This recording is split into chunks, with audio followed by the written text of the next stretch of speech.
السلام علیکم ورحمۃ اللہ وبرکاتہ۔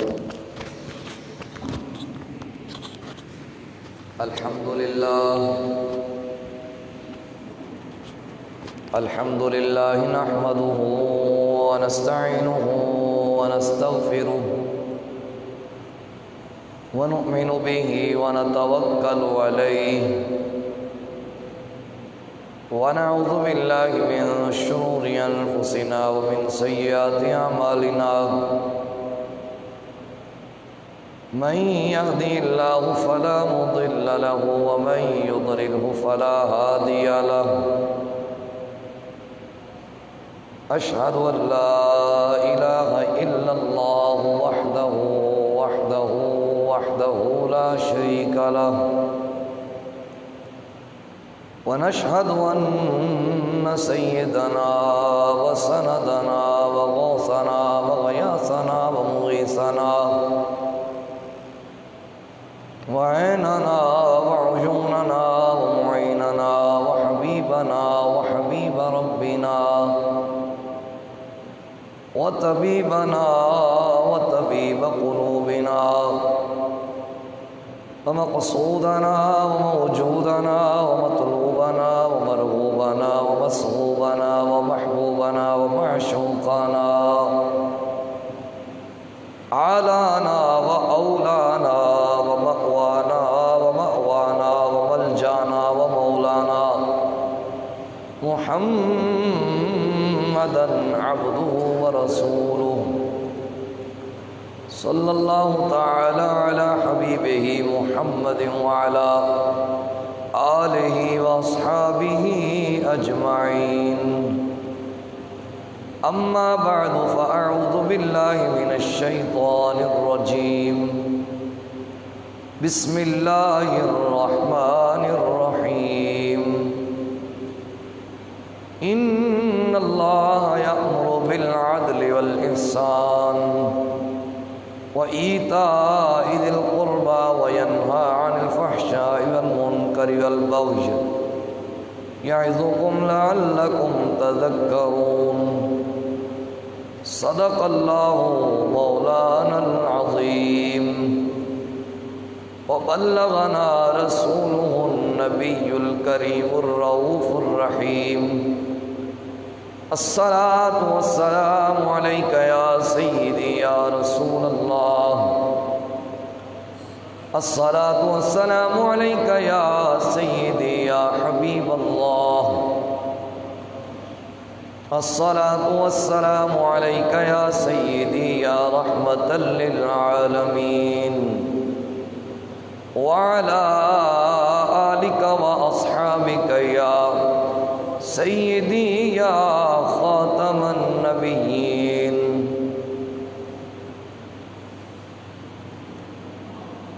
اللہ کریم کی حمد و ثنا اللہ کے پیارے حبیب جناب احمد مجتبی محمد مصطفیٰ صلی اللہ علیہ وآلہ وبارک وسلم کی ذات بابرکات پر ہدیہ درود و سلام پیش کرنے کے بعد اللہ کریم کا کروڑ شکر ہے کہ جس نے ہمیں زندگی میں ایک بار پھر جمعۃ المبارک کی گھڑیاں نصیب فرمائیں. اللہ پاک ہماری نماز جمعہ کی مقدس حاضری کو اپنی پاک بارگاہ بلند و بالا میں درجہ قبولیت عطا فرمائے. معزز محتشم سامعین ذی وقار، تیسرا جمعہ ہے آج ہمارا. خلیفہ دوم سیدنا امیر المومنین سیدنا فاروق اعظم رضی اللہ عنہ پر گفتگو جاری ہے. آج ہم آپ کے دور حکومت کے چند موتی سمیٹنے کی کوشش کریں گے. دعا فرمائیں اللہ میری زبان پہ کلمت الحق جاری فرمائے۔ سامعین ذی وقار، خلیفہ دوم سیدنا فاروق اعظم رضی اللہ تعالی عنہ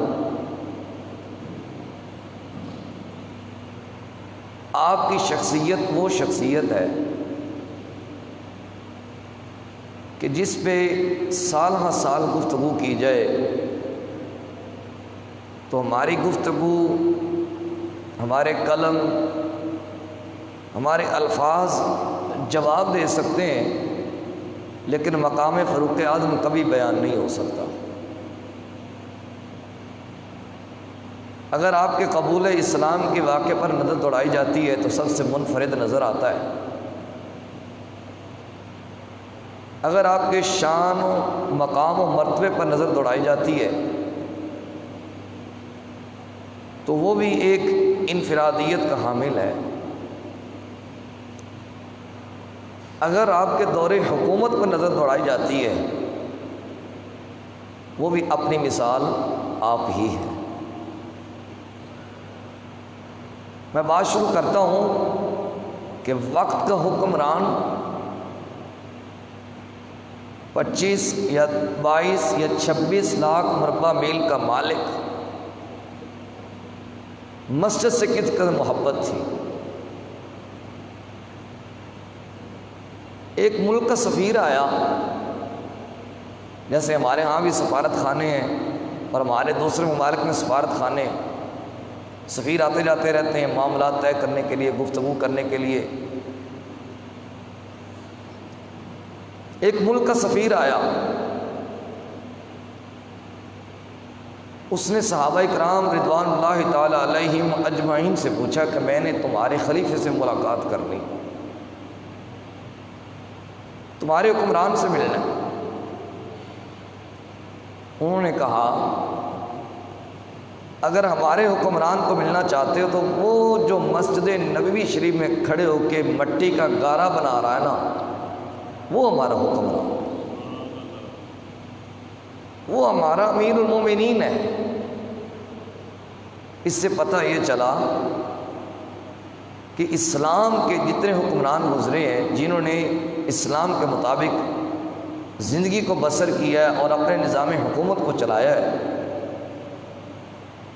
ان کا مشغلہ، ان کا رہنا، اٹھنا بیٹھنا وہ مساجد میں ہوا کرتا، اور تمام قسم کے فیصلے مساجد میں ہوا کرتے۔ وہ حیران ہو گیا، چلتے چلتے گیا، سیدنا فاروق اعظم رضی اللہ تعالی عنہ اپنے کام میں مصروف ہے۔ اس نے کہا جی میں فلاں بادشاہ کے طرف سے بھیجا گیا سفیر ہوں، میں نے آپ سے الگ ٹائم لینا ہے، کوئی آپ سے میں نے باتیں کرنی ہے تو آپ کو تحفے پیش کر دیں۔ سیدنا فاروق اعظم رضی اللہ تعالی عنہ نے فرمایا جو بات کرنی ہے کھلی کچہری میں کرو، میرے پاس الگ طور پہ ٹائم نہیں ہوتا، جو دینا سب کے سامنے دے دو۔ خیر آپ نے حکم دیا تو وہ حکم کا پابند تھا۔ اس نے سب سے پہلے ایک قیمتی خوشبو پیش کی، یہ میرے بادشاہ نے آپ کی طرف تحفہ بھیجا ہے، آپ اس کو قبول فرمائیں، آپ اس کو تھوڑا سا کپڑوں کے ساتھ لگا دیں گے تو کئی دنوں تک آپ کے کپڑوں سے خوشبو آتی رہے گی، یہ بہت قیمتی خوشبو ہے۔ آپ نے شیشی کھولی، جو گارا بنا رہے تھے اس کے اندر ملا دیا، فرمایا مٹی میں ملا دیتے ہیں، محمد کے غلاموں کو چھت سے خوشبو آتی رہے گی۔ اپنی ذات کی پرواہ ہی نہیں کی ان لوگوں نے، جتنا بھی کام کیا اللہ کے رسول پاک صلی اللہ علیہ وسلم کی امت کی فلاح کے لیے کام کیا، مخلوق کو ترجیح دی ہے۔ وہ حیران ہو گیا کہ اتنی قیمتی خوشبو ہے، انہوں نے مٹی میں ملا دی۔ پھر اس نے کہا جناب یہ ایک زہر ہے، بڑا قیمتی زہر ہے اور بڑا زہریلا زہر ہے۔ آپ کا کوئی بھی دشمن ہو، یہ آپ اس کو تھوڑا سا دے دیں گے نا، اس کا کام تمام ہو جائے گا۔ آپ نے بسم اللہ شریف پڑھی، اس شیشی کو کھولا اور منہ کے ساتھ لگا۔ فرمایا سب سے بڑا دشمن عمر کا نفس ہے، سب سے بڑا دشمن عمر کا نفس ہے۔ جب عمر کو یہ نہیں نہ تنگ کرے گا تو عمر کو کوئی بندہ تباہ و برباد نہیں کر سکتا۔ اس پر بھی تعجب کرنے لگا، حیران ہو گیا کہ یہ کیا ہو رہا ہے۔ تیسری چیز اس نے کہا کہ یہ ایک خوبصورت لڑکی ہے، ہمارے ملک میں سب سے زیادہ خوبصورت یہ لڑکی ہے، اور میرے بادشاہ نے آپ کے لیے یہ تحفہ بھیجی ہے، آپ اس کو قبول فرمائیں، اس کے ساتھ آپ شادی کریں۔ سیدنا فاروق اعظم رضی اللہ تعالی عنہ نے فرمایا لوگو، میں تمہارا امیر المومنین بلا رہا ہوں، کوئی ہے میری بات کو سننے والا؟ ایک سیاہ رنگ کا صحابی تشریف لائے، عرض کی حضور حکم ہو۔ فرمایا شادی ہوئی ہے؟ نہیں ہوئی۔ آپ نے اس بیٹی کے سر پہ ہاتھ رکھا، فرمایا آج کے بعد یہ عمر کی بہو ہے اور تیری بیوی ہے، جا اس کے ساتھ تیری شادی کروا دی گئی۔ یہ ان کا انداز حکمرانی، تخت سکندری پہ وہ تھوکتے نہیں، تخت سکندری پہ وہ تھوکتے نہیں، بستر لگا ہوا ہے جن کا تیری گلی۔ جو آقا دو عالم صلی اللہ علیہ وسلم کی گلی کے گدا بن گئے، حضور کی در کے منگتے بن گئے، حضور کے ساتھ اپنی ذات کو مضبوط کر لیا، اپنی وابستگی کو مضبوط کر لیا، پھر ان کو ان چیزوں کی ضرورت نہیں ہے، یہ چیزیں بلکہ خود بخود ان کے پاس بھاگتی چلی آئیں گی۔ کون؟ سیدنا فاروق اعظم رضی اللہ تعالی عنہ، جن کی پانی پر بھی حکومت ہے، ہوا پر بھی حکومت ہے، آگ پر بھی حکومت ہے اور زمین پر بھی حکومت ہے۔ واقعہ مشہور ہے، حصول برکت کے لیے ذکر کرتا ہوں۔ مصر میں دریائے نیل چل رہا تھا، لیکن اس کا ایک رواج تھا، سال کے بعد وہ خشک ہو جاتا، سال کے بعد ایک خوبصورت لڑکی کو تیار کیا جاتا، میک اپ کروایا جاتا، پھر اس دریا کی نظر کی جاتی، اس لڑکی کو دریا میں بہایا جاتا، جب اس کو پیش کر دی جاتی تو تب وہ دریا چلتا۔ جب سیدنا فاروق اعظم رضی اللہ تعالیٰ کا دور حکومت آیا، آپ نے تمام جتنی اسلامی سلطنت تھی ان سے حکومتیں ختم کر کے آپ نے گورنر راج قائم فرمایا۔ اب مصر میں اسلامی گورنر ہے، حضرت فاروق اعظم رضی اللہ تعالیٰ کو بھیجا ہوا گورنر۔ اب دریائے نیل خشک ہو گیا، لوگوں نے گورنر سے جا کر شکایت کی کہ اب اس طرح کرنا پڑے گا تو تب یہ دریا چلے گا۔ آپ نے حضرت فاروق اعظم رضی اللہ تعالیٰ کو خط لکھا اور وہ خط حضرت عمر فاروق رضی اللہ تعالیٰ عنہ تک پہنچا، اس میں یہ سارا واقعہ لکھا ہوا تھا۔ پھر سیدنا فاروق اعظم رضی اللہ تعالیٰ عنہ نے دریائے نیل کے نام خط لکھا۔ آپ نے لکھا، اے دریائے نیل، اگر تو اللہ کے حکم سے چلتا ہے تو چل پڑ، ورنہ عمر کو تیرے پانی کی کوئی ضرورت نہیں ہے، ہم بندوبست کر لیں گے، ہم کو انتظام کر لیں گے۔ رکا لکھ کے دیا، فرمایا یہ جا کے دریائے نیل میں ڈال دینا۔ جب دریائے نیل میں ڈالا گیا تو آج سے تقریباً 1400 سال پہلے کی بات ہے یا 1400 سال پہلے کی بات ہے، دریائے نیل میں لکا ڈالا گیا، دریائے نیل 1400 سال سے لبالب چل رہا ہے، آج تک خشک ہی نہیں ہوا۔ یہ پانی پر حضرت فاروق اعظم رضی اللہ تعالی عنہ کی حکومت ہے۔ پھر عوام پر کیسے حکومت ہے؟ آپ نے ایک لشکر روانہ کیا ایران کے علاقے میں، حضرت ساریہ رضی اللہ تعالی عنہ کو چیف آف آرمی اسٹاف بنا کے بھیجا، چیف آف کمانڈر بنا کے بھیجا اس لشکر کا۔ غزوہ ہو رہا ہے، ایران سعودی عرب سے تقریباً اس وقت جو سواریاں تھیں ان پر 1 مہینے کی مسافت تھی، 3200 میل لکھا گیا جی۔ حضرت فاروق اعظم رضی اللہ تعالی عنہ مسجد نبوی شریف کے اندر جمعے کا خطبہ عطا فرما رہے ہیں۔ خطبہ عطا فرماتے فرماتے اچانک فرمایا یا ساری الجبل، یا ساری الجبل، یا ساری الجبل، اے ساریہ پہاڑ کی طرف دیکھو، اے ساریہ پہاڑ کی طرف دیکھو، اے ساریہ پہاڑ کی طرف دیکھو۔ اتنی بات کی۔ 1 مہینے کے بعد جب اللہ پاک نے وہاں سے اسلام کو فتح عطا کی، لشکر واپس آیا تو صحابہ اکرام رضوان اللہ تعالی علیہم اجمعین نے حضرت ساریہ رضی اللہ تعالی عنہ سے فرمایا کہ فلاں جمعے کے دن آج سے تقریباً 1 مہینہ پہلے حضرت فاروق اعظم رضی اللہ تعالی عنہ نے تجھے آواز دی تھی تو تو نے سنی تھی؟ آپ فرماتے ہیں مجھے ایسے لگتا تھا جیسے کوئی میرے کندھوں پر کھڑے ہو کے مجھے آواز دے رہا ہوں، اور ہم نے پہاڑ کی طرف دیکھا، پڑاؤ کیا تو اللہ نے اس کی وجہ سے اسلام کو فتح عطا کر دی۔ یہ ہواؤں پر آپ کی حکومت ہے۔ یہاں سے کچھ چیزیں اخذ کرنا چاہتا ہوں۔ نبی پاک صلی اللہ علیہ وسلم کی شان تو ایک سائڈ پہ،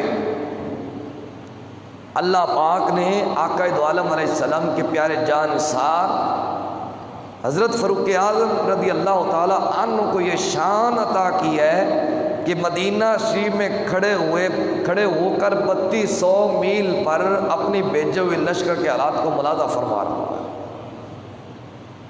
چلو حضرت عمر تو عمر ہے،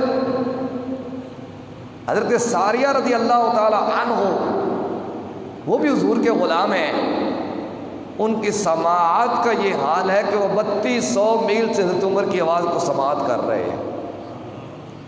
یہ تو غلاموں کی شان ہے، یہ تو خدام کی شان ہے، مالکوں کا عالم کیا ہو۔ سیدنا فاروق اعظم رضی اللہ تعالی عنہ وقت کے خلیفہ ہیں۔ کسی نے آ کے اطلاع دی جناب آگ بھٹکتی ہوئی آ رہی ہے، شہر کی طرف آ رہی ہے، شہر مدینہ کی طرف آگ آ رہی ہے، اگر کچھ نہ کیا گیا تو آگ مدینہ شریف کو لپیٹ میں لے لے گی، نقصان کرے گی۔ اس وقت فائر بریگیڈر انتظامات نہیں تھے، پانی نہیں تھا، اتنا کوئی آگ ختم کرنے والا کوئی سسٹم موجود نہیں تھا۔ حضرت فاروق اعظم رضی اللہ تعالیٰ عنہ، حضرت تمیم داری رضی اللہ تعالیٰ عنہ کو اپنی ایک چادر عطا فرمائی، مدینہ شریف سے باہر چلے جاؤ، اس کو ایسے ایسے کرتے جانا، آگ خود بخود پیچھے چلے جائے گی۔ حضرت تمیم داری رضی اللہ تعالیٰ عنہ جناب والا آپ نے حضرت فاروق اعظم رضی اللہ تعالیٰ عنہ کی چادر پاک کو پکڑا، مدینہ شریف سے باہر لے گئے۔ جب مدینہ شریف سے باہر لے گئے آپ نے ایسے ایسے چادر کو ہلانا شروع کر دیا، جیسے جیسے چادر کو ہلاتے چلے جا رہی ہیں آگ پیچھے کی طرف جا رہی ہے۔ یہ آگ پر حکومت ہے۔ اسی طرح جناب والا زمین پر حکومت، سیدنا فاروق اعظم رضی اللہ تعالیٰ عنہ تشریف لے کے جا رہے ہیں، ایک مالکہ کی لونڈی کھڑی ہو کے رو رہی ہے، غلامہ رو رہی ہے۔ آپ نے فرمایا بھائی تجھے کیا ہو گیا؟ وہ عرض کرتی ہے جناب والا میری مالکہ نے مجھے تیل لینے کے لیے بھیجا تھا، میں تیل لے کے آ رہی تھی، مجھے ٹھوکر لگی، میرا تیل زمین میں چلا گیا، زمین نے میرے تیل کو نگل لیا ہے۔ حضرت فاروق اعظم رضی اللہ تعالیٰ عنہ نے زمین پر کوڑا مارا، تجھے کیا ہو گیا ہے، اس کا تیل کیوں پیتی ہے، میں نے تیرے تو پر انصاف قائم نہیں کیا، تو نے یہ کیا کر دیا۔ جناب والا حدیث پاک میں آتا ہے وہیں پہ کھڑے ہوئے تیل واپس آ گیا، تیل واپس آ گیا۔ حضرت فاروق اعظم رضی اللہ تعالی عنہ نے فرمایا اس کو پتھر کے اندر ڈالنے لے جا۔ حضرت فاروق اعظم رضی اللہ تعالی عنہ نے یہ بھی فرمایا تھا اگر اس کا تیل نہ واپس کرے گی میں تیرے اندر بے نمازی کو دفن کر دوں گا، تیرے اندر بے نمازی کو دفن کر دوں۔ اس سے یہ بھی پتہ چلا کہ جو زمین ہے یہ بے نمازی کو خوشی سے قبول نہیں کرتی۔ اللہ ہمیں بے نمازیوں سے بچائے اور نماز پڑھنے کی توفیق عطا فرمائے۔ اب پانی پر، آگ پر، ہوا پر اور زمین پر حکومت ہے میرے آقا علیہ السلام کے غلام کی۔ پھر میں یہ کیوں نہ کروں کہ چاہیں تو اشاروں سے اپنے کایا ہی پلٹ دے دنیا کی، چاہے تو اشاروں سے اپنے کایا ہی پلٹ دے دنیا کی، چاہے تو اشاروں سے اپنے کایا ہی پلٹ دے دنیا کی، یہ شان ہے خدمت گاروں کی، سردار کا عالم کیا ہوگا، یہ شان ہے خدمت گاروں کی، سردار کا عالم کیا ہوگا۔ جناب من جناب بندہ آقا دو عالم صلی اللہ علیہ وسلم کے علم غیب پر لوگ بڑا اعتراض کرتے ہیں، بڑی باتیں کرتے ہیں، بڑی سننے میں باتیں ملتی ہیں۔ آؤ میں آپ کو ایک ایمان افروز بات سناؤں۔ میرے آقا دو عالم نور مجسم رحمت عالم صلی اللہ علیہ وآلہ وسلم جب ہجرت فرما کے مدینہ شریف تشریف لے کے جا رہے تھے، کفار نے بڑے بڑے لوگوں کو چیلنج دے رکھے تھے کہ جو محمد عربی صلی اللہ علیہ وسلم کا کوئی گرفتار کر کے لے آئے گا اس کو اتنا انعام دیا جائے گا، اتنا انعام دیا جائے گا، یہ بھی دے دیا جائے گا، یہ بھی دے دیا جائے گا۔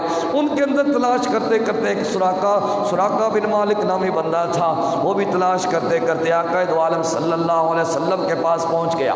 جناب صدیق اکبر رضی اللہ تعالیٰ عنہ عرض کرتے ہیں بازاغ دے کاجل والے ودعا کے چہرے والے واللیل کی زلفوں والے المشرا کے سینے والے میرے پیارے پیارے آقا محمد مصطفیٰ صلی اللہ علیہ وسلم، آقا دشمن آ رہا ہے، آپ کو کہیں تکلیف نہ پہنچائے۔ میرے آقا علیہ السلام نے فرمایا صدیق اکبر غم نہ کرو، غم نہ کرو، اللہ اکبر اللہ اکبر۔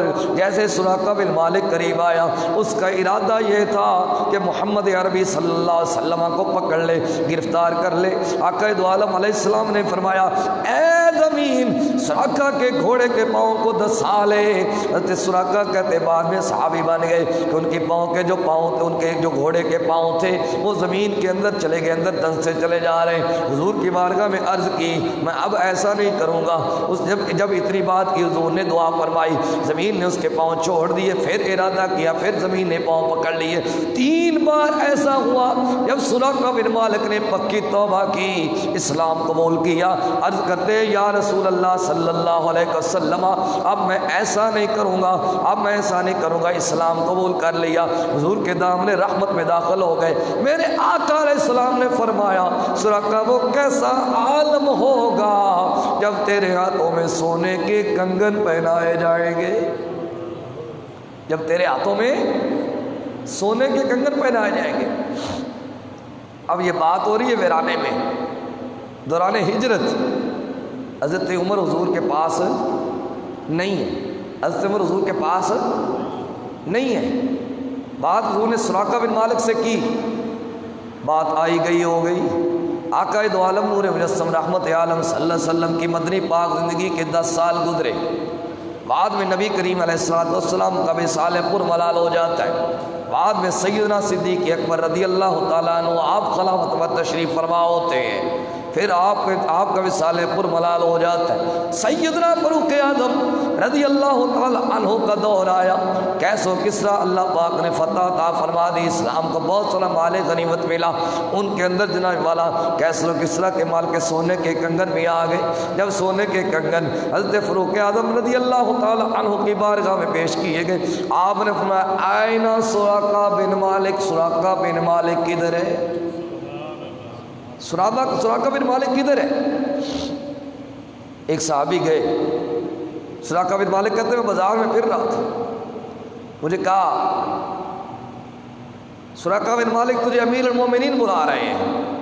کہتے ہیں میرے پاؤں کے نیچے سے زمین نکل گئی، پتہ نہیں مجھ سے کون سی غلطی ہو گئی ہے، پتہ نہیں کیا جرم ہو گیا، مجھے امیر المومنین نے بلایا۔ سراقہ بن مالک رضی اللہ تعالیٰ عنہ مسجد نبی شریف میں تشریف لائے، حاضر ہو، عرض کی امیر المومنین حکم ہو، ہاتھ یادہ کا اپنے ہاتھ آگے کرو، اپنے ہاتھ آگے کرو۔ آپ نے اس طرح اپنے ہاتھ آگے کر دیے۔ حضرت فاروق اعظم رضی اللہ تعالیٰ عنہ نے ایک سونے کا کنگن اس ہاتھ پہ پہنا دیا، دوسرا اس ہاتھ پہ پہنا دیا۔ صحابہ سوچنے لگے، آپس میں باتیں کرنے لگے کہ سونا تو حضور کی امت کے مردوں پر حرام ہے۔ حضرت فاروق اعظم رضی اللہ تعالیٰ عنہ نے فرمایا میں اپنی مرضی سے نہیں پہنا رہا، میرے نبی نے دوران ہجرت فرمایا تھا سراقہ وہ کیسا وقت ہوگا جب تیرے ہاتھ میں سونے کے کنگن پہنائے جائیں گے، میں تو اپنے نبی کا فرمان پورا کر رہا ہوں۔ یہ فاروق اعظم رضی اللہ تعالیٰ عنہ کا علم ہے، پہلے ان کے علم کا موازنہ کرو پھر نبی کے علم کی طرف جانا۔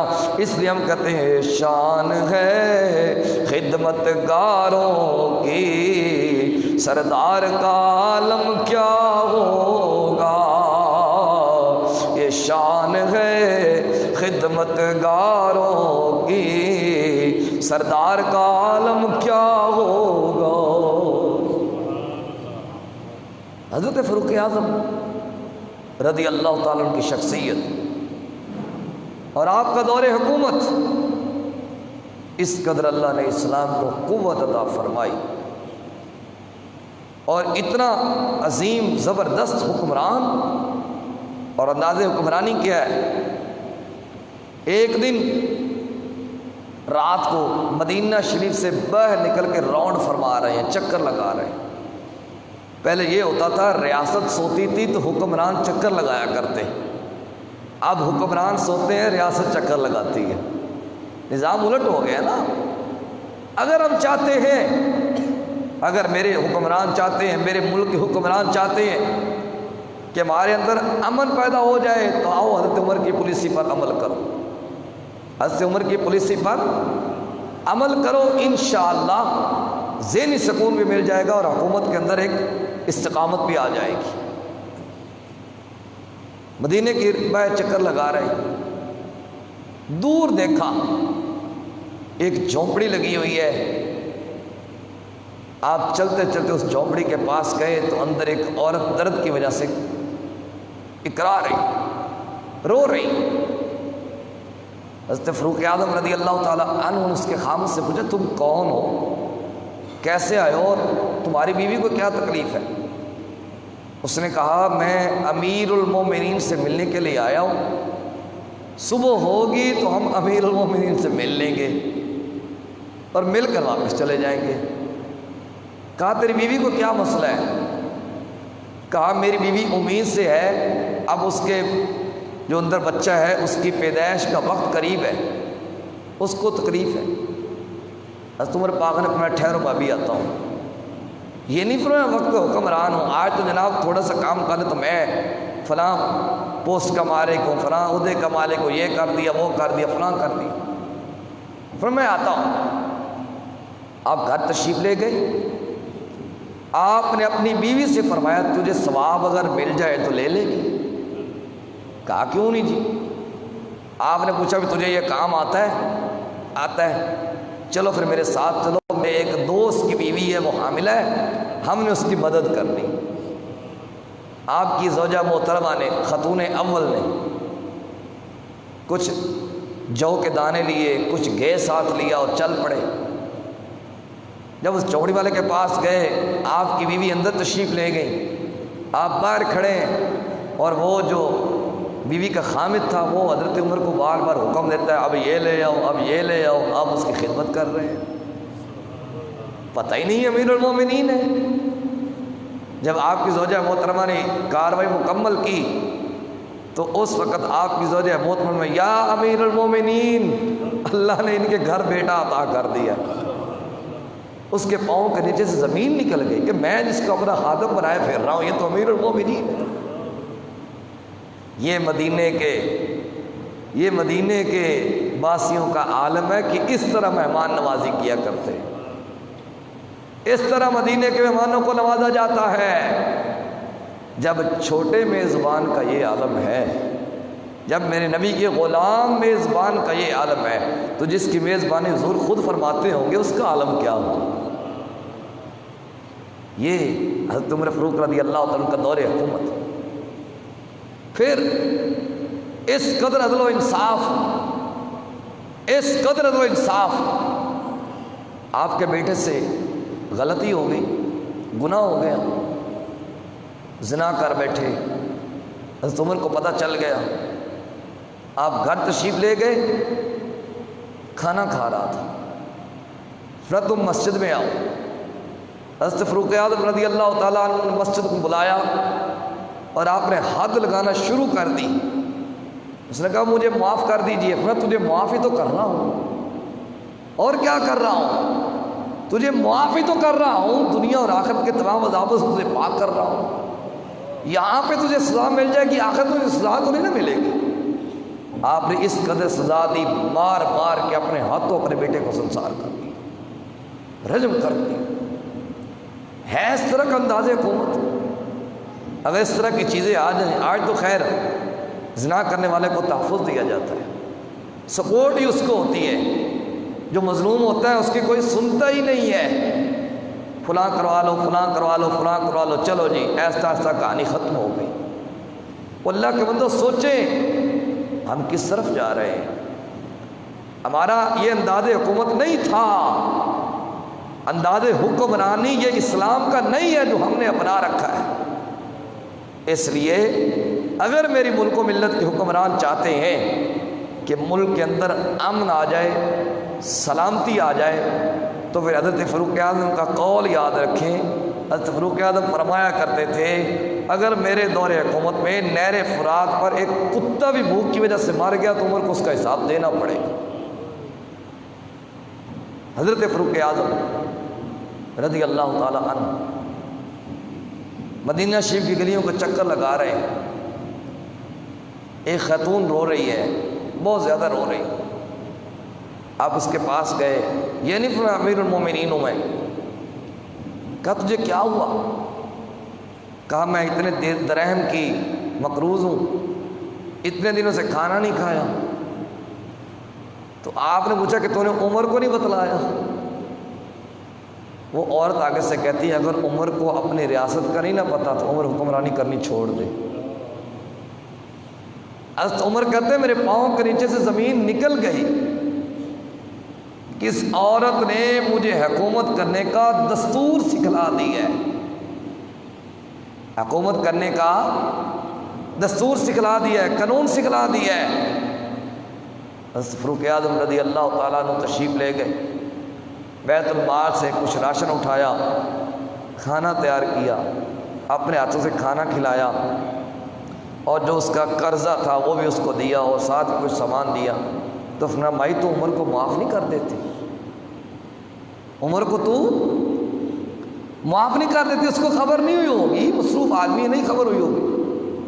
اس نے کہا میں معاف نہیں کروں گی، میں عمر کو معاف نہیں کروں گی۔ حضرت عمر پاک رضی اللہ تعالی عنہ ہاتھ جوڑ کے اس عورت کے سامنے کھڑے ہوئے کہ عمر میرا دوست ہے، اس کو چل معاف کر دے، کوئی بات نہیں۔ یہ نہیں بتلا رہے کہ میں عمر ہوں، عمر میرا دوست ہے، چلو اس کو معاف کر دو۔ اس نے کہا پتہ نہیں میری زندگی کتنے دن ہے۔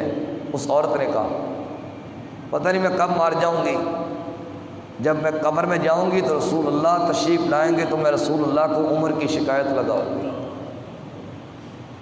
رسول اللہ صلی اللہ علیہ وآلہ وسلم کو عمر کی شکایت لگاؤں گی کہ عمر اپنی ریاست کا خیال نہیں کرتا، تو بھائی حساب دینا پڑے گا۔ میرے ملک کے حکمرانوں، سوشل میڈیا کے ذریعے ہمارا پیغام وائرل ہو رہا ہے، تمہیں ہاتھ باندھ کے اپیل کرتا ہوں، کچھ سوچو، میرے وطن کے غرباء کا سوچو، میرے وطن کے غریبوں پر رحم کرو، میرے وطن کے غریبوں کو اور غربت کی چکی کے اندر نہ پیسو، اور اس قدر مہنگائی نہ کرو کہ غریب بندے کی روٹی مشکل ہو جائے، بلکہ ہوئی پڑی ہے۔ اس لیے سوچنے کی ضرورت ہے، غور و خوض کرنے کی ضرورت ہے۔ حضرت فاروق اعظم رضی اللہ تعالی عنہ کھڑے ہیں، جیسے سیدنا علی المرتضیٰ اور سیدنا عبداللہ ابن مسعود رضی اللہ عنہما حضرت عمر کو تلاش کرتے کرتے وہیں پہ پہنچ گئے۔ آپ نے کہا امیر المومنین، ہم تجھے مدینے کی گلیوں میں ڈھونڈ رہے، تم یہاں پہ ایک عورت کی کٹیا میں بیٹھے ہوئے ہو۔ اس عورت نے کہا یہ تو امیر المومنین ہے، یہ تو خود عمر ہے۔ اس نے کہا میں نے معاف کیا، میں نے معاف کیا۔ حضرت عمر فاروق رضی اللہ عنہ نے فرمایا ایسے نہیں ہوگا، ایک تحریر لکھی جائے گی، اس پہ تیرے انگوٹھے لگیں گے۔ تحریر لکھی گئی، اس عورت کے انگوٹھے لگوائے گئے، جناب علی پاک نے بطور گواہ سائن کیے، جناب عبداللہ بن مسعود نے بطور گواہ سائن کیے۔ اس پر لکھا کیا ہوا تھا کہ عمر پر ایک اماں ناراض تھی، عمر نے اپنے دور حکومت میں اس کو بھی راضی کر لیا۔ یہ انداز حکومت ہونا چاہیے، یہ اسلام کا دیا ہوا انداز حکمرانی ہے، جس کو آج ہم نے پس پش ڈال دیا۔ اس وجہ سے آج ہم ذلیل و خوار ہو رہے ہیں۔ آج بڑے بڑے پروٹوکولز، بڑے بڑے اعزازات دینے بھی چاہیے، لیکن میں بتاتا ہوں، جب حضرت ابو عبیدہ بن جراح رضی اللہ تعالی عنہ نے فلسطین سے خط لکھا کہ آپ یروشلم آ جائیں، اللہ نے بیت المقدس کو فتح عطا فرما دی ہے۔ حضرت فاروق اعظم رضی اللہ تعالیٰ عنہ ساتھ چلے، غلام لیے، ایک سواری ہے، کبھی آپ سوار ہو جاتے ہیں، کبھی غلام سوار ہو جاتا ہے، کبھی آپ نیچے آ جاتے ہیں۔ جب دشمنوں کا علاقہ آیا نا تو حضرت عمر کی باری نیچے چلنے کی آ گئی، غلام کے سواری پر سوار ہونے کی باری آ گئی۔ اس نے کہا حضور میں اپنی باری چھوڑتا ہوں، آپ سواری پر سوار ہو جائیے۔ فرمایا نہیں، عمر انصاف قائم کرنے کے لیے آیا، عمر تیری نکیل چل کے آگے آگے چل، تیری نکیل پکڑ کے آگے آگے چلے گا تیری سواری کی۔ جب کئی تو آئے ہوئے تھے مسلمان استقبال کے لیے، کئی یہودی آئے ہوئے تھے کہ ان کا امیر دیکھیں، تو آپس میں باتیں کرنے لگے کہ ہم نے تو سوچا تھا کوئی خوبصورت آدمی ہوگا، اس سے خوبصورت اس کا غلام ہے جو سواری کی نکیل پکڑ کے آگے آگے چل رہا ہے۔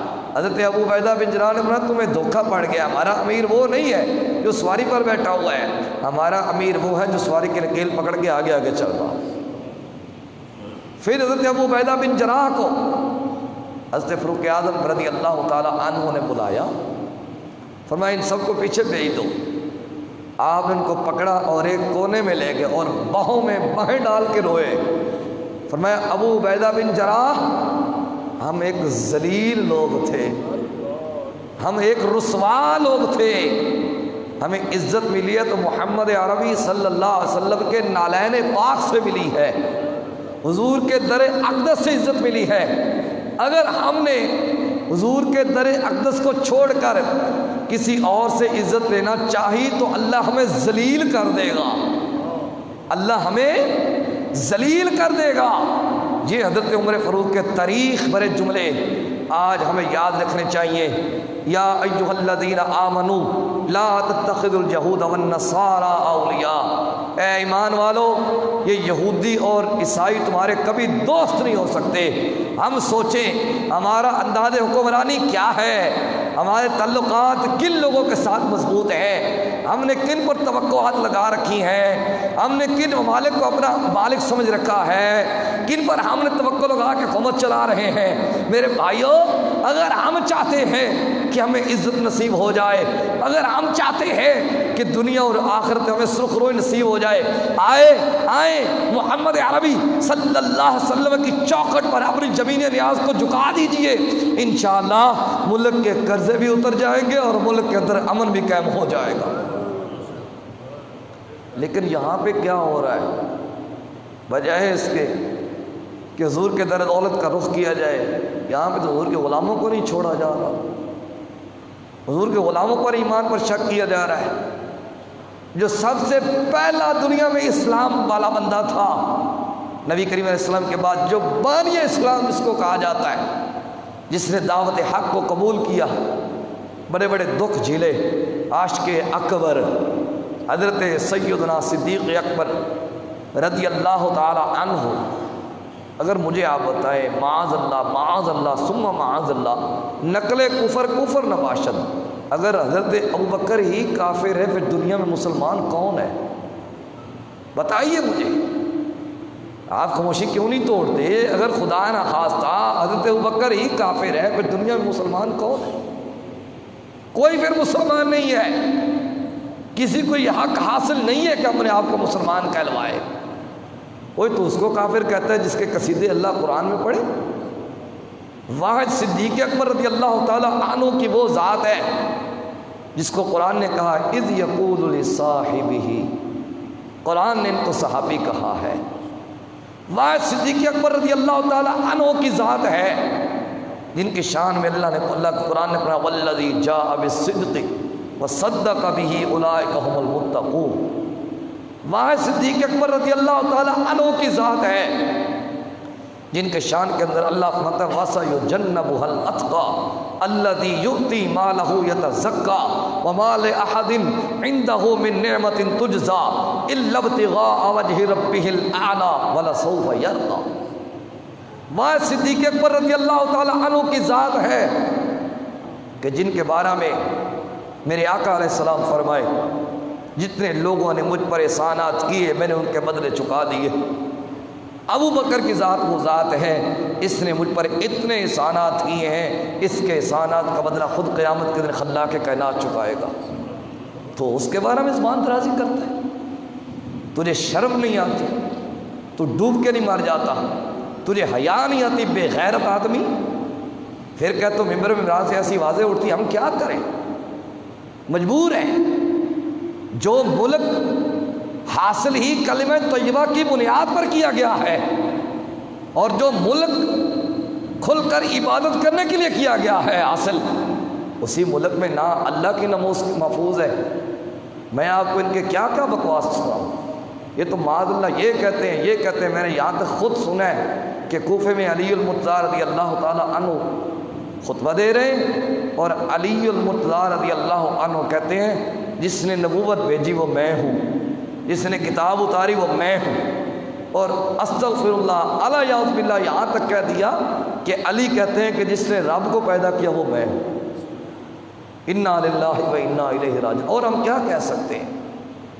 اس ملک میں آقا دو عالم صلی اللہ علیہ وسلم کی ناموس محفوظ نہیں ہے، اس لیے پھر اس وجہ سے ہمارے ملک کے اندر بد امنی، وبائی امراض مختلف کی مرض ہے جن کا کبھی نام ہی نہیں سنا تھا، جن کا کوئی وجود ہی نہیں تھا، آج وہ جنم لے رہی ہیں کیونکہ ہم نے محمد عربی صلی اللہ علیہ وآلہ وسلم کی چوکھٹ کو چھوڑ کر کسی اور پر توقعات لگا رہی، جبکہ قرآن و سنت کے یہ چیز خلاف ہے۔ حضرت عمر کا یہ تاریخ والا جملہ کہ اگر ہم نے محمد عربی صلی اللہ علیہ وسلم کو چھوڑ کر کسی اور سے عزت لینا چاہیے تو اللہ ہمیں ذلیل کر دے گا۔ اگر ہم چاہتے ہیں کہ محمد عربی صلی اللہ علیہ وسلم کی اگر ہم چاہتے ہیں کہ ہمیں امن میسر آ جائے، سکون میسر آ جائے، تو آئیے محمد عربی صلی اللہ علیہ وسلم کے حوالے اپنے آپ کو کیجئے، اللہ دنیا میں بھی سرخروئی عطا کرے گا، آخرت میں بھی سرخروئی عطا کرے گا۔ حضرت عمر فاروق رضی اللہ عنہ کی میں کون سی بات آپ سے عرض کروں؟ آخری بات عرض کرتا ہوں۔ حضرت فاروق اعظم رضی اللہ تعالی عنہ رات کا ٹائم ہے، مدینہ شریف کا چکر لگا رہے ہیں، گھوم رہے ہیں، کسی کو تکلیف نہ ہو، کسی کو پریشانی نہ ہو، کوئی دکھ نہ ہو۔ ایک عورت ہے جس کا شوہر فوت ہو چکا ہے، جو بیوہ ہے، اس کی ایک ہی بیٹی ہے، اس کا کوئی رشتہ قبول کرنے کے لیے نہیں ہے تیار، کیونکہ وہ غریب ہے۔ آج ہمارا کچھ حال بھی یہی ہے، اس موضوع کو لے کے چلا تو بات لمبی ہو جائے گی، اشارہ کرتا ہوں، ہمارا حال بھی یہی ہے۔ لڑکی کیا کرتی ہے؟ ٹیچر ہے، کتنا پڑھی ہوئی ہے اسکول کا؟ کبھی یہ پوچھا قرآن پڑھی ہوئی یا نہیں پڑھی ہوئی؟ کبھی یہ پوچھا اس کو دین کا علم ہے یا نہیں؟ کبھی یہ پوچھا یہ نمازی بھی ہے کہ نہیں؟ کبھی یہ پوچھا اس کے اندر خدا کا خوف بھی ہے کہ نہیں؟ کبھی یہ پوچھا اس کا کردار کیسا؟ نہیں۔ یہ کتنے سے پیسے کما لیتے ہو؟ خدا کے بندو کیا ہم کر رہے ہیں، کیا ہم کر رہے ہیں؟ مال اور حسن کی بنیاد پہ نکاح کیے جا رہے ہیں، جبکہ حضور نے اس سے منع فرمایا ہے۔ یہ اسلام کا دیا وہ نظام نہیں ہے۔ وہ رو رہی ہے، ہم غریب آدمی ہیں، میری بچی کا رشتہ کون لے گا؟ اور اسی وجہ سے میرے ملک میں کئی باپ یا کئی مائیں یا کئی بیٹیاں غربت کی وجہ سے خودکشی کر لیتی کہ ہمارے ساتھ کس نے بیاہ کرنا ہے۔ بلکہ لوگ باتیں کرتے نہیں تھکتے جناب، ان کی غربت کا مذاق اڑاتے ہوئے نہیں تھکتے۔ اس نے کہا ہمارا رشتہ کس نے لینا ہے؟ اتنی باتیں کر رہی ہیں۔ اس نے کہا بیٹا ہم غریب ہیں، ہم کیا کریں؟ دودھ فروش تھے۔ اس نے کہا بیٹا ایسا کرو، دودھ میں پانی ملا دو، اضافہ ہو جائے گا۔ حضرت عمر باہر کھڑے ہوئے سن رہے ہیں، دروازے کے پاس کھڑے ہو کے سن رہے ہیں ماں بیٹی کی بات۔ اس نے کہا اماں میں پانی نہیں ملاؤں گی۔ کیوں؟ اماں عمر نے منع کیا ہے، عمر نے منع کیا ہے۔ اس نے کہا رات کا سماع عمر کون سا دیکھ رہا ہے؟ اس نے کہا اماں عمر نہیں دیکھ رہا، عمر کا رب تو دیکھ رہا ہے نا، عمر کا رب تو دیکھ رہا ہے۔ بس حضرت عمر یہ بات سن کے چلے گئے، گھر تشریف لے گئے۔ آپ نے اپنے بیٹے سے سنا بیٹا میں نے تیرے لیے ایک رشتہ ڈھونڈا ہے، تیرے لیے ایک رشتہ ڈھونڈا ہے، اور بیوی سے کہا کہ تمہارا کیا خیال ہے؟ اس نے کہا ٹھیک ہے جی آپ نے انتخاب کر دیا ہے تو ہم کون ہوتے ہیں۔ آپ نے اپنی بیوی کو ساتھ لیا، اس کے دروازے پر چلے گئے، باہر کھڑے ہو گئے، میں جاؤ اندر جا کے بات کر کے آؤ۔ اندر گئیں خاتون اول، وقت حکمران ہے، غریب عورت کے دروازے کے چوکھٹ پر کھڑا ہوا ہے۔ ادھر سوچے تو صحیح یار، ہم کس طرف چل پڑے ہیں، ہمیں کیا ہو گیا؟ ہم کیوں اپنے آپ کو خود برباد کر رہے ہیں؟ کیوں اپنے آپ کو خود ذلت میں ڈال رہے ہیں؟ تو آپ کی بیوی نے فرمایا تمہارا کیا خیال ہے تمہاری بیٹی کا رشتہ عمر کے بیٹے کے ساتھ کر دیا جائے؟ وہ تاڑے مار کے رونے لگی، میں اور عمر؟ میری بیٹی عمر کے گھر جائے گی؟ میری بیٹی عمر کی بہو بنے گی؟ ہمارے تو مقدر ہی جاگ پڑے، ہم تو غریب تھے، ہمیں تو کوئی پوچھتا ہی نہیں تھا۔ اس نے قبول کیا۔ حضرت عمر فاروق رضی اللہ عنہ تشریف لائے، گھر تیاری کی، اللہ اکبر، حضرت عمر پر آتی ہیں، حضرت عثمان پر آتی ہے، علی المرتضیٰ پر آتی ہے، حضرت عمر کا بیٹا دولہا بن کے جا رہا ہے۔ صحابہ رسول صلی اللہ علیہ وسلم اس بارات کے باراتی ہیں، بارات جا رہی ہے، شان و شوکت کے ساتھ بارات جا رہی ہے، غریب کے گھر، غریب کی بیٹی کے گھر بارات جا رہی ہے۔ ٹوٹا سا مکان ہے، خستہ سا مکان ہے۔ حضرت عمر گئے، نکاح کر کے لے آئے، پھر اس سے ایک بیٹی پیدا ہوئی، پھر جس سے عمر بن عبد العزیز پیدا ہوئے۔ یعنی جس بندے کے اندر خدا کا خوف آ جائے، اللہ کا ڈر آ جائے، اللہ کی ذات کا ڈر آ جائے، پھر ایسی ماؤں سے عمر بن عبد العزیز پیدا ہوا کرتے ہیں۔ حضرت عمر بن عبد العزیز کہتے ہوتے تھے اماں کو تو عمر جانتے ہی تھے، یعنی نانی اماں کو، تو میری اماں بھی بہت اچھی تھی۔ یہ ہے انداز حکمرانی۔ چھوڑیں یار، ان جھنجھوں میں نہ پڑیں، اسلام کا دیا وہ نظام واپس پلٹانے کی کوشش کریں۔ اگر ہم چاہتے ہیں کہ ہم دنیا اور آخرت میں سخ روئی حاصل کر لیں، پھر اسلام کا دیا وہ نظام پکڑنا پڑے گا۔ ادروائز میں ممبر رسول صلی اللہ علیہ وسلم پر بیٹھ کے آپ کو حلفاً کہنے کے لیے تیار ہوں، جب تک ہم نے قرآن و سنت کا نظام قبول نہ کیا پھر ذلت اور رسوائی ہمارا مقدر بن کے رہ جائے گی۔ اس ملک میں نے پہلے بھی اشارہ کیا کہ صحابہ کی عزت محفوظ نہیں ہے۔ حضرت امیر معاویہ رضی اللہ تعالیٰ عنہ پر باتیں کی جاتی ہیں، ہم کون ہوتے ہیں باتیں کرنے والے، ہماری حیثیت ہی کیا ہے؟ اس لیے میں گورنمنٹ آف پاکستان سے اپیل کرتا ہوں، وزیر اعظم، چیف آف آرمی اور چیف جسٹس پاکستان سے، کہ ایسے لوگوں کی زبانوں کو لگام دی جائے اور ان کو قرار واقع سزا دی جائے اور ان کو نشان عبرت بنایا جائے۔ یار جگہ صحابہ کا ایمان محفوظ نہیں پھر کس کا ایمان ہے یار؟ مجھے آپ بتائیے، جنہوں نے حضور کی صحبت اختیار کی ہے، میرے آقا علیہ السلام فرماتے ہیں عالم ارواح میں اللہ پاک نے سب دلوں کو جمع کیا اور ان میں سے میرے صحابہ کے دل تمام سے شفاف پائے۔ یعنی یہ باتیں تو عالم ارواح کی ہیں، پتہ نہیں ہمیں کیا ہو گیا ہے۔ اللہ ہمیں عمل کی توفیق دے، اللہ ہمیں نموں سے صحابہ پر پیر دینے کی توفیق دے۔ صلی اللہ تعالیٰ علی حبیبی والی و صحابی اجمعین۔ آخر سے آپ سے